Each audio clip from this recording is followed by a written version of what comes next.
વસંતદાસ પટેલ ઉચ્ચ પ્રાથમિક શાળા ગોઝારિયા વતી હું ભાવનાબેન આપ સૌનું મારી આ બી એન્ડ આદિ એજ્યુકેશનલ ચેનલ પર હાર્દિક સ્વાગત કરું છું. વિદ્યાર્થી મિત્રો, આજે આપણે 8મા ધોરણના ઇંગ્લિશ વિષયની અંદર unit 2 LMBE let's learn be bright એની એક્ટિવિટી 4 જોવા માટે જઈ રહ્યા છે. એ એક્ટિવિટીનું નામ છે સોંગ ઓફ અ સોંગ્સ, એટલે શું? ગીતોનું ગીત કેમ છે. અહીંયા આગળ બાળ દોસ્તો અકબર રાજાના સમયની વાત વર્ણવેલી છે. તો આપણે સૌપ્રથમ એની ટૂંકમાં વાર્તા સ્વરૂપે સમજી લઈ, પછી પાઠની અંદર આપણે એની વિસ્તૃત સમજ મેળવીશું. તો અહીંયા આગળ સોંગ ઓફ અ સોંગ આજે એક્ટિવિટી મૂકી છે, એમાં અહીંયા આગળ વાત કરી છે કે ભારતના મહાન શાસક રાજા અકબર, એમના દરબારની અંદર 9 રત્નો હતા. જેમ્સ, ઇંગ્લિશમાં એને કહેવાય જેમ્સ. એ 9 રત્નો પોતાના ક્ષેત્રની અંદર ખૂબ ઉત્તમ કાર્ય કરતા હતા. એની અંદર તમે 7મા ધોરણમાં સમાજ વિદ્યામાં શીખી ગયા છો વિદ્યાર્થી મિત્રો કે કયા કયા હતા. હવે એમાંથી આ પાઠની અંદર આપણે તાનસેન વિશે સમજવાનું છે. કહેવાય છે કે તાનસેન એ જ્યારે તાનપુરો હાથમાં લઈ અને વગાડે ત્યારે સંગીતના સૂર રેલાવતા તો આખો દરબાર એમના સંગીતના મધુર સૂરની અંદર આખું તરબોળ થઈ જતું. ઘણી વખત એમ પણ સાંભળવામાં આવે છે કે તેમના જે સંગીતના સૂરો છે એના દ્વારા શું છે, દીપ પણ પ્રગટેલા છે, પછી વરસાદ પણ વરસેલો છે, એવું કહેવાય છે. તો એક તાનસેનની વાત છે. એક વખત દરબારની અંદર રાજા તાનસેનને કહે છે કે ઉસ્તાદજી, એમને ઉસ્તાદજી કહેતા, કે ઉસ્તાદજી તમારા તાનપુરા પર સરસ મધુર ગીત વગાડો અને એમને બધાને એ સંભળાવો. તો એ વખતે તાનસેન પોતાના તાનપુરાને હાથમાં લઈને સરસ મજાનું સંગીતનું સૂર રેલાવે છે. એ મલ્લકંસ, દીપક, મલ્હાર, મિયા મલ્હાર બધા જ રાગ એ ગાઈ શકે. તો દરબારની અંદર એમને ગાવાનું શરૂ કર્યું. આખો દરબાર શાંત અને નીરવ થઈ ગયો અને દરબારની અંદર દરેક જણ એમના મધુર સંગીતની અંદર લીન થઈ ગયા. જ્યારે એમનું ગાવાનું પૂર્ણ થયું એટલે રાજા એકદમ ખુશ થઈ ગયા, એમના વખાણ કરવા લાગ્યા કે ઉસ્તાદજી, તાનસેન તમારા જેવો ઉત્તમ સંગીતકાર કોઈ જ છે નહીં આ વિશ્વમાં. ત્યારે એ તાનસેન કહે છે કે આ વાત ખોટી છે, મારા કરતાં પણ કોઈક છે કે જે અતિ ઉત્તમ છે. ત્યારે અકબર રાજાને નવાઈ લાગે છે કે કોણ છે, મારે મળવું છે. તો એ શું કહે છે તાનસેન કે ના, એ શક્ય નથી, એ મારા ગુરુ છે સંત હરિદાસ, જે વૃંદાવનમાં યમુના નદીને કિનારે ઝૂંપડીમાં રહે છે. પણ એ શું છે, એ તમારા દરબારમાં આવશે નહીં. તો રાજાને નવાઈ લાગે છે કે એમને એમ ખબર પડે કે હિન્દુસ્તાનના રાજા એમને બોલાવે છે તો પણ ના આવે. ત્યારે કહે છે કે ના, તો પણ આવશે નહીં. તમારે ત્યાં સંગીતના નમ્ર ચાહક બનીને જવું પડશે, રાજા તરીકે નહીં. તો રાજા એ બાબત માટે તૈયાર થઈ જાય છે અકબર. અને અકબર શું કરે છે, એ રાજાના જે વસ્ત્રો પહેર્યા છે એની જગ્યાએ સાદા વસ્ત્રો પહેરીને એમની સાથે તાનસેન સાથે જાય છે એમના ગુરુ સંત હરિદાસને મળે. હવે ત્યાં આગળ પહોંચે છે ત્યારે એ જે સંત હરિદાસ છે એ પોતાનું જે દિનચર્યા છે સાદાઈભર્યું જીવન જીવતા. દિનચર્યા બતાવનું કામ ચાલુ હતું. આ બે જણ ત્યાં પહોંચે છે, એમને આવકારે છે. અને પછી એ લોકો જ્યારે બેસે છે એટલે અકબર એમને કહે છે કે તમે અમારા માટે સંગીતનું સૂર રેલાવો. ત્યારે હસે છે, હળવો સ્મિત આપે છે અને કહે છે કે મેં તો ગાવાનું છોડી દીધું છે. ત્યારે હવે આ જે તાનસેન છે એ તાનસેનને ખબર હતી કે મારા ગુરુ જોડે કઈ રીતે કામ લેવું. એટલે એ શું કરે છે, એ એમને કહે છે કે તો હું તમારી સામે ગાઉં, તમે સાંભળો. એટલે તાનસેન શું કરે છે, તાનપુરો હાથમાં લે છે અને સંગીત ગાય છે. પણ હાથે કરીને એની ખાતરીપૂર્વકની ભૂલ કરે છે. એટલે ગુરુજી કહે છે આ ખોટું ગાયું છે, ફરી ગાય. તો તાનસેન ફરીથી ગાવાની શરૂઆત કરે, ફરી ભૂલ કરે છે. એટલે ગુરુ સ્વાભાવિક છે કે સામે બેઠા હોય અને શિષ્ય જો ભૂલ કરતો હોય તો એમનાથી રહેવાય. એ ગુસ્સે થઈ ગઈ, તાનપુરીના હાથમાંથી લઈ લીધો અને એ જાતે ગાવાની શરૂઆત કરી દે છે. જેમ આ લોકો સાંભળવા માટે આવ્યા હતા અને એના શિષ્ય તાનસેનને ખબર હતી કે મારા ગુરુજી આમ નહીં ગાય, હું આવું કરીશ ભૂલ તો જ ગાશે, કે એમને એવું કર્યું. અને આ સંત હરિદાસ પોતાના મધુર કંઠ દ્વારા આ સંગીતના સૂર રેલાવા લાગે છે. ત્યારે રાજા જ્યારે એમનું સંગીત સાંભળે છે એટલે ખુશ થઈ જાય છે. અને પછી લોકો સંગીત સાંભળીને ત્યાંથી શાંતિથી ચાલે જાય છે પાછળ. ત્યારે રસ્તામાં અકબર કહે છે કે તારી કેવી વાત સાચી છે કે તારા કરતાં પણ વધારે અતિ ઉત્તમ જો ગાવાવાળું જો હોય તે તારા ગુરુ છે.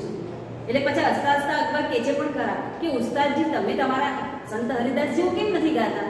તેના જવાબમાં એટલું સરસ કહે છે તાનસેન, એ કહે છે કે બાદશાહ, હું તમારા આદેશ પર ગાઉં છું, હિન્દુસ્તાનના રાજાના આદેશ પર ગાઉં છું.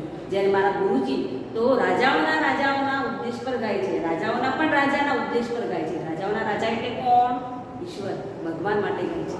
માટે એ મારા કરતાં પણ સુંદર ગાય છે. તો આ રીતનું આ પાઠની અંદર વર્ણવેલું છે. એટલે પાઠને નામ આપ્યું છે સોંગ ઓફ અ સોંગ, ગીતોના પણ ગીત એમ. તો હવે આપણે શું કરીશું? એની વિસ્તૃત સમજ મેળવીશું. Unit 2 activity 4 song of a songs એટલે ગીતોનું ગીત. The great ruler of India Akbar had 9 gems in his court. અહીંયા કીધું છે ગ્રેટ રૂલર એટલે રાજા અને ગ્રેટ એટલે મહાન. ભારતના મહાન રાજા અકબર એમ કીધું છે હેડ 9 જેમ્સ એટલે રત્નો, એટલે વિશિષ્ટ પ્રકારની વ્યક્તિઓ માટે ઉપનામ આપેલું છે રત્નો. એટલે તેમના દરબારમાં 9 રત્નો હતા. The 9 gems were the greatest in their own field. હા, ઓન એટલે પોતાના અને ફિલ્ડ એટલે ક્ષેત્રમાં. અહીંયા શબ્દ વપરાય છે ધ ગ્રેટેસ્ટ, એટલે શું થાય? સર્વશ્રેષ્ઠ એમ. એટલે અહીંયા કીધું છે કે તેઓ પોતાના ક્ષેત્રની અંદર આ 9 રત્નો પોતાના ક્ષેત્રોની અંદર સ્વતઃ મહાન હતા અથવા વિશિષ્ટ હતા. One of them was Tansen. One of them એટલે તેમનામાંનો એક તાનસેન હતો. અ ગ્રેટ મ્યુઝિશિયન એટલે એક મહાન સંગીતકાર. He played different types of musical notes for the king. He played એટલે વગાડવું, ડિફરન્ટ ટાઈપ એટલે વિવિધ પ્રકારના, મ્યુઝિકલ નોટ એટલે સંગીતના સૂરો ફોર ધ કિંગ એટલે તે રાજા માટે વિવિધ પ્રકારના સંગીતના સૂરો વગાડતો હતો. He played ragas like Malkauns, Deepak, Kedar, Malhar etcetera. તે વિવિધ પ્રકારના રાગ, લાઇક એટલે અહીંયા અર્થ લેવાનો છે જેવા કે મલ્લકૌંસ, દીપક, કેદાર અને મલ્હાર વગાડતો હતો. તાનસેન મેડ સમ ઇનોવેશન ઇન મલ્હાર રાગ. હવે અહીંયા શું કીધું છે? શબ્દ વપરાયો છે ઇનોવેશન્સ, એટલે શું છે? ફેરફાર કરવો. એટલે એને મલ્હાર રાગમાં ફેરફાર કરી એન્ડ ક્રિએટેડ મિયા મલ્હાર રાગ. ક્રિએટ કર્યો છે એટલે નવો બનાવ્યો છે. કયો? મિયા મલ્હાર રાગ. ક્વેશ્ચન પૂછાય કે તાનસેને કયો ઇનોવેશન કર્યું છે? તો શું કહ્યું? એને મલ્હાર રાગમાંથી મિયા મલ્હાર રાગ રચ્યો હતો એમ આપણે કહી શકીએ. આગળ કહ્યું છે વન ઇવનિંગ એટલે એક સાંજે the king was in his court. એક સાંજે રાજા તેના દરબારમાં હતા. કોર્ટ એટલે દરબાર. હી સેડ તેમણે કહ્યું ટુ તાનસેન. તેમણે તાનસેનને કહ્યું Ustadji play something new on your tanpura and make us happy. તેમણે કહ્યું કે સમથિંગ ન્યૂ શું કરો? પ્લે વગાડો, કંઈક નવું વગાડો તમારા તાનપુરા પર અને અમને બધાને શું કરો? ખુશ કરો. તાનસેન અગ્રી એટલે તાનસેન સંમત થયો. હી ટુક હિઝ તાનપુરા. તેણે પોતાનો તાનપુરો લીધો. હી સ્ટાર્ટેડ ધ રાગ દરબારી. તેણે રાગ દરબારી ગાવાની શરૂઆત કરી. ધ કોર્ટ બીકમ કામ એન્ડ ક્વાઇટ. દરબાર, કોર્ટ એટલે દરબાર શું થયું? કામ એન્ડ ક્વાઇટ એટલે શાંત અને નીરવ થઈ ગયો. પીપલ ફોરગોટ એવરીથિંગ અરાઉન્ડ ધેમ. જો શબ્દ વપરાય છે ફોરગોટ એટલે ભૂલી જવું. આનો આપણે વિરોધી શબ્દ કહીએ તો શું થાય? રિમેમ્બર એટલે યાદ રાખવું. ઘણી વખત તમને કોમ્પ્રિહેન્શનમાં ફકરો પૂછાય અને એમ કહેવાય કે રિમેમ્બરનો વિરોધી શબ્દ ફકરામાંથી શોધો. તો રિમેમ્બર એટલે યાદ કરવું અને ફોરગોટ એટલે અહીંયા શું થાય? ભૂલી જવું. તો એ શું કીધું છે? પીપલ ફોરગોટ એવરીથિંગ અરાઉન્ડ ધેમ. અરાઉન્ડ એટલે આસપાસ અને એવરીથિંગ એટલે બધું જ, એટલે લોકો તેમની આસપાસનું બધું ભૂલી ગયા. એટલા બધા સાંભળવામાં મગ્ન થઈ ગયા એમ એનો અર્થ થયો. After some time the king looked up. એટલે થોડા સમય પછી રાજાએ ઉપર જોયું. His eyes bright with praise. એ પ્રેઝ એટલે વખાણ, બરાબર? તેમની આંખો વખાણથી ચમકી ઉઠી. Wonderful he said. તેમણે કહ્યું અદ્ભુત. સુપર્બ ખૂબ સરસ. I listen to you every day. તેઓ કહે છે હું તમને દરરોજ સાંભળું છું. But this was the best. આ તમારું સર્વશ્રેષ્ઠ છે. જો શબ્દ વપરાયો છે સુપરલેટિવ છે. ધ બેસ્ટ એટલે આ તમારું સૌથી શ્રેષ્ઠ છે. Tansen bowed before the king. Bowed એટલે નમન કરવું. તાનસેને રાજા સમક્ષ નમન કર્યું. I think you have the most wonderful voice in the world said the king. રાજાએ કહ્યું આઈ થિંક એટલે મારા મત પ્રમાણે કે તમારો અવાજ, યોર વોઇસ શું કીધું છે? વિશ્વની અંદર, વર્લ્ડમાં તમારો અવાજ વિશ્વમાં સૌથી અદ્ભુત છે. ધ મોસ્ટ વન્ડરફુલ વપરાયું જો એટલે સૌથી અદ્ભુત છે એમ એમણે કહ્યું. Well my lord there is something who sings better than I said Tansen with a smile. તેના જવાબમાં તાનસેન સ્મિત સાથે શું કહે છે? with a smile કીધું. એટલે સ્મિત સાથે શું કહે છે કે વારું નામદાર સાહેબ એ કહે છે there is something કોઈક છે કે who sing better than I જે મારા કરતાં પણ સારું ગાય છે. જો અહીંયા બેટર ધેન, અહીંયા જે બેટર શબ્દ છે એ શું છે? કમ્પેરેટિવ ડિગ્રીનો છે. ગુડ, બેટર અને સુપરલેટિવમાં કહેવાય બેસ્ટ. તો આ બેટર છે એટલે શું કહે છે? અહીંયા તુલના કરી છે તાનસેને પોતાની અને એના કરતાં સારું ગાવાવાળી વ્યક્તિની. તો એ શું કહે છે? There is something who sings better than I. કોઈક છે કે જે મારા કરતાં પણ સારું ગાય છે, તાનસેને સ્મિત સાથે કહ્યું. Really cried the disbelieving king. એટલે ડિસબિલીવિંગ શબ્દ વપરાયો છે એટલે ન માનવું એમ. બિલીવ એટલે માનવું અને ડિસબિલીવ એટલે ન માનવું, અને ક્રાઇડ એટલે બૂમ પાડવી. એટલે ન માનવાવાળા રાજાએ બૂમ પાડીને અથવા આશ્ચર્ય સાથે કહ્યું, ખરેખર? Then I must have him sing in my court. તો તેમને મારા દરબારમાં ગાવા બોલાવવું જ જોઈએ. મસ્ટ કીધું છે શબ્દ વપરાય. મસ્ટ હેવ એટલે ગાવા બોલાવવું જ જોઈએ. Can you arrange it? શું તમે તેની ગોઠવણી કરી શકો છો? Ask the king. રાજાએ કહ્યું. Tansen shook his head. તાનસેને તેનું માથું હલાવ્યું. શુક એટલે હલાવવું. આઈ એમ અફ્રેડ. તે કહે છે કે હું ડરું છું. He will not come to the court. તે દરબારમાં આવશે નહીં, એની બીક છે એમને. What? Even if he hears that the king himself request him. Request એટલે શું? વિનંતી કરવી. એટલે રાજા કહે છે કે શું even if he hears that the king himself request him. તે છતાં પણ નહીં, કે રાજા પોતે તેમને શું છે? વિનંતી કરે છે, તે છતાં પણ નહીં આવે? નો, નોટ ઇવન ધેન. કે ના, તે છતાં પણ નહીં. Akbar was very eager to meet him. હવે શબ્દ વપરાય છે ઈગર. ઈગર એટલે આતુર અથવા ઉત્સુક હોવું. તો અકબર તેમને મળવા માટે શું છે? એકદમ ઉત્સુક હતા. Very well Ustadji, said the king. કે સારું ઉસ્તાદજી, રાજાએ કહ્યું. With a smile he looked into Tansen's eyes. તેઓએ તાનસેનના આંખોમાં જોયું. If he doesn't come here. કે જો તેઓ અહીંયા ના આવી શકતા હોય, I shall go him to himself. હું એમની પાસે જઈશ. હું જાતે, માયસેલ્ફ એટલે હું જાતે તેમની પાસે જઈશ. Will you take me to him? Ask the king. રાજાએ કહ્યું, શું તમે ટેક મી ટુ હિમ એટલે મને તેમની પાસે લઈ જશો? એવું રાજાએ કહ્યું. તો એ શું કહે છે? Yes, but you do not go there as the king, said Tansen. તાનસેને કહ્યું કે હા, પણ યુ ડુ નોટ ગો, તમે જઈ શકો નહીં. એઝ ધ કિંગ, તમે રાજા તરીકે ત્યાં જઈ શકો નહીં. I shall go as a humble lover of a music, said the king. તો રાજા કહે છે કે હું જઈશ. આઈ શેલ એટલે જઈશ. Go as a humble lover. જો શબ્દ વપરાય છે હમ્બલ લવર એટલે નમ્ર ચાહક. એટલે રાજા કહે છે કે હું સંગીતનો નમ્ર ચાહક બનીને જઈશ.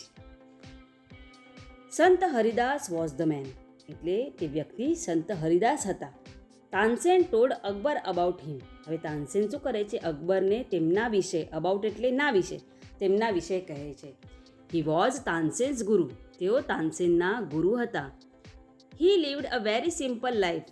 તેઓ ખૂબ જ સાદું જીવન જીવતા હતા. He was devoted to the music and to the lord Krishna. શું શબ્દ વપરાય છે? ડિવોટેડ એટલે થાય સમર્પિત હોવું. એટલે શું છે? તેઓ ભગવાનને અને સંગીતને સમર્પિત હતા. He lived in a Vrindavan in a hut on the bank of a river Yamuna. જો અહીંયા આગળ એમનું જે રહેવાનું ઠેકાણ છે એ કીધું છે. હી લીવડ ઇન અ વૃંદાવન. તેઓ વૃંદાવનમાં યમુના નદીને કિનારે ઝૂંપડી બાંધીને રહેતા હતા, ઝૂંપડીમાં રહેતા હતા. હિઝ ડિઝાઇપલ્સ વેર. હવે એ શબ્દ વપરાય છે ડિઝાઇપલ્સ એટલે શિષ્યો. જેમ તમે અમારા સ્ટુડન્ટ કહેવાઓ કે નહીં વિદ્યાર્થી મિત્રો, એમ. તો ડિઝાઇપલ્સ એટલે શિષ્યો. His disciple were Baiju Bawra and Tansen. તેમના શિષ્યો બૈજુ બાવરા અને તાનસેન હતા. બરાબર. એટલે તાનસેન એ જ જે અકબરના દરબારના નવરત્નોમાંનો છે, જે અહીંયા લઈ આવ્યો છે તે જ. હવે when Tansen and the king reached the place. When એટલે જ્યારે તાનસેન અને રાજા એ સ્થળ પર, પ્લેસ એટલે સ્થળ પર, રીચ RECH રીચ એટલે પહોંચવું. જ્યારે તાનસેન અને રાજા સ્થળ પર પહોંચ્યા, સંત Haridas was busy with his daily routine. Daily routine એટલે દૈનિક ક્રિયા, અને બિઝી એટલે વ્યસ્ત હોવું. તો જ્યારે તેઓ ત્યાં પહોંચ્યા, સંત હરિદાસ પોતાના દૈનિક કાર્યોની અંદર વ્યસ્ત હતા. He greeted both. તેમને એ બંનેને અભિવાદન કર્યું એટલે આવકાર્યું. When they requested him to sing. કે જ્યારે, વેન એટલે જ્યારે, તેઓ એટલે કોણ? રાજા અને તાનસેન તેઓએ રિક્વેસ્ટ ટુ હિમ ટુ સિંગ તેમને ગાવા માટેની વિનંતી કરી. હી સ્માઇલ એન્ડ સેડ તેમને સ્મિત આપ્યું અને કહ્યું, I am not a great musician, હું એક મહાન સંગીતકાર નથી. I sing as you sing. જો અહીંયા કીધું છે આઈ સિંગ એઝ યુ સિંગ, અહીંયા આગળ શું છે પોઝિટિવ ડિગ્રી વપરાય છે, એટલે શું છે સમાનતા, કે હું તમારા જેવું જ ગાઉં છું એમ. I left singing many days ago, એ શું કહે છે લેફ્ટ એટલે છોડી દેવું, લીવનું પાસ્ટ ટેન્સ લેફ્ટ. એ શું કહે છે કે મેં મેની ડેઝ અગો એટલે ઘણા દિવસો પહેલાં ગાવાનું છોડી દીધું છે. સો આઈ કાન્ટ સિંગ પ્રોપરલી, શું કીધું છે પ્રોપરલી એટલે યોગ્ય રીતે, માટે હું યોગ્ય રીતે ગાઈ શકીશ નહીં, એવું કહે છે કોણ? સંત હરિદાસ.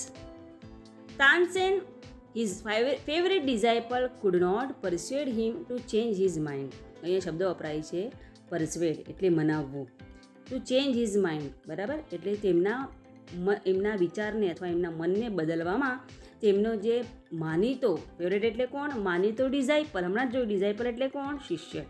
એટલે તેમના મનને મનાવવામાં તેમનો માનીતો શિષ્ય શું છે એમને મનાવી શક્યો નહીં. હાવેવર છતાં પણ તાનસેન ન્યૂ, હવે નોનું પાસ્ટ ટેન્સ છે ન્યૂ, નો એટલે જાણવું, ન્યૂ એટલે જાણ્યું. Tansen knew how get read him, એટલે એને ખબર હતી તાનસેનને કે કઈ રીતે એમની પાસે કામ લેવડાવવું. ગેટ રાઉન્ડ હિમ એટલે શું? ની પાસે કામ લેવડાવવું અથવા ની સાથે કામ કરવું. He offered to sing before his guru, એણે શું કર્યું? હી ઓફર એટલે એમને પ્રસ્તાવ મૂક્યો, ઓફર એટલે પ્રસ્તાવ મૂક્યો. શું મૂક્યો? એમના ગુરુની સામે, કે હું તમારી સામે ગાઉં, એવો પ્રસ્તાવ મૂક્યો. ધેન પછી એઝ તાનસેન સેંગ, જેવું તાનસેને ગાવાનું શરૂ કર્યું, હી મેડ સમ મિસ્ટેક, તેણે શું કર્યું? ભૂલો ચાલુ કરી. અગેન એન્ડ અગેન, ફરીને ભૂલો કરવાની શરૂ કરી. That's not the right note Tansen cried his guru, એટલે શું કહે છે? ધેટ્સ નોટ રાઇટ નોટ એટલે આ યોગ્ય સૂર નથી, નોટ એટલે સૂર. તાનસેન ક્રાઇડ હિઝ ગુરુ, એટલે ક્રાઇડ એટલે શું? બૂમ પાડવી, ગુસ્સે થઈને આપણે બૂમ પાડીએ એ, એટલે એના ગુરુએ ગુસ્સે થઈને તાનસેનને કહ્યું કે તાનસેન આ યોગ્ય સૂર નથી. What has happen to you, happen એટલે બનવું, થવું, તને શું થયું છે? સેડ ધ ગુરુ, ગુરુએ કહ્યું. Tansen pretended not to be understand, હવે જો શબ્દ વપરાય છે પ્રિટેન્ડ. પ્રિટેન્ડ એટલે ઢોંગ કરવું, એટલે તાનસેન એવો ઢોંગ કરે છે, એવો ડોળ કરે છે કે એને કાંઈ ખબર પડી નથી, અન્ડરસ્ટેન્ડ એટલે એને કશી જ ખબર પડી નથી, એવો ઢોંગ કરે છે. He made the same mistake again, એણે એ ભૂલ ફરી કરી. સંત હરિદાસ વોઝ એંગ્રી, હવે સંત હરિદાસ શું થયા? એંગ્રી થયા, ગુસ્સે થયા. હી ટુક ધ તાનપુરા, એમણે શું કર્યું? તાનપુરો લઈ લીધો. ફ્રોમ તાનસેન્સ હેન્ડ, એમણે તાનસેનના હાથમાંથી તાનપુરો લઈ લીધો. હી સેંગ ધ રાગ દરબારી ઇન અ રાઇટ વે, હવે સ્વાભાવિક છે કે શિષ્ય જો ખોટું કરતો હોય તો ગુરુથી રહેવાય નહીં, એટલે એમણે શું કર્યું? તાનસેનના હાથમાંથી જે તાનપુરો છે એ લીધો. હી સેંગ ધ રાગ દરબારી ઇન અ રાઇટ વે, તેમણે રાગ દરબારી યોગ્ય રીતે ગાવાની શરૂઆત કરી. He went on to the next and the next, તેઓ એક પછી એક, the next and the next એટલે શું? એક પછી એક એટલે બીજા રાગ ગાવા લાગ્યા. The sweetness of his voice, sweetness એટલે મધુરતા અને વોઇસ એટલે અવાજ, તેમના અવાજનું માધુર્ય સ્પ્રેડ ઓલ અરાઉન્ડ, એમ કીધું. સ્પ્રેડ એટલે ફેલાવું, એટલે એમના અવાજનું માધુર્ય ઓલ અરાઉન્ડ એટલે ચોમેર ફેલાઈ ગયું. Both the king and the Tansen, both એટલે બંને, રાજા અને Tansen, forgot where they were, ભૂલી ગયા કે વેર ધે વેર એટલે તેઓ ક્યાં છે, એવું તે બંને જણ શું છે? ભૂલી ગયા. એટલા બધા સંગીતની અંદર તલ્લીન થઈ ગયા હતા બંને. ધ કિંગ રિયલાઇઝડ, રાજાને શું થયું? અનુભૂતિ થઈ. That the Tansen was right, રાજાને સમજાઈ ગયું કે તાનસેન સાચો હતો. He said certainly never heard any music like this before, શું છે એ? શું હી હેડ એટલે શું છે? એમણે ચોક્કસપણે ક્યારે પણ, નેવર એટલે કદી પણ નહીં એમ, heard any music like this before, બરાબર, એટલે આ પ્રકારનું સંગીત આના પહેલાં, ધીસ બિફોર એટલે આના પહેલાં, આના જેવું આવું સંગીત ક્યારે પણ એમને સાંભળ્યું નહોતું. હી સેડ આઈ અગ્રી, તેઓ કહે છે કે હું સહમત છું. સંત Haridas is the greatest musician, એટલે શું કહે છે? હું સંમત છું કે સંત હરિદાસ એ શું છે? એક મહાન સંગીતકાર છે. Not other musician is so great as him. શું કહે છે અહીંયા પણ શું છે સુપરલેટિવ ડિગ્રી વપરાય છે કે no other musician is so great as him, એટલે કોઈ બીજો સંગીતકાર એમના જેટલો મહાન નથી. They walk back silently. તે બંને શું છે ત્યાંથી શાંતિથી ચાલ્યા ગયા. Then the king broke his silence. Then એટલે પછી રાજાએ તેમનું શું છે મૌન, broke the silence, એમનું જે મૌન હતું એ શું છે એમને તોડ્યું, એટલે બોલ્યા એમ, Why can't you sing like him, ઉસ્તાદજી? એટલે શું છે તાનસેનને કહે છે કે Why can't you sing? એમ કે ઉસ્તાદજી તમે કેમ એમના જેવું like him એમના જેવું ગાઈ શકતા નથી. તાનસેન સ્માઇલ, તાનસેને સ્મિત કરી. શહેનશાહ, આઈ સિંગ એટ યોર કમાન્ડ. એ શું કહે છે શહેનશાહ, એટલે રાજા અકબર રાજાને શહેનશાહ કહેતા. આઈ સિંગ એટ યોર કમાન્ડ, એ શું કહે છે કે હું ગાઉં છું એટ યોર કમાન્ડ. કમાન્ડ એટલે આદેશ, હું તમારા આદેશ પર ગાઉં છું. The command of the king of Hindustan, કયો હિન્દુસ્તાનના રાજાના આદેશ પર. પણ ગુરુજી સિંગ્સ ફોર ધ વન, પણ શું કહે છે ગુરુજી એ કોના માટે ગાય છે? One who is the king of a king. જ્યારે મારા ગુરુજી કોના માટે ગાય છે? રાજાઓના પણ રાજા માટે ગાય છે. એટલે કોના માટે? ભગવાન માટે ગાય છે. માટે શું છે એ મારા કરતાં પણ મહાન સંગીતકાર છે એવો એ રિપ્લાય આપે છે. બાળ દોસ્તો, તો અહીંયા આપણો પાઠ પૂર્ણ થયો છે. હવે નવા એકમ સાથે ફરી મળીશું. અસ્તુ. જય હિન્દ, જય ભારત.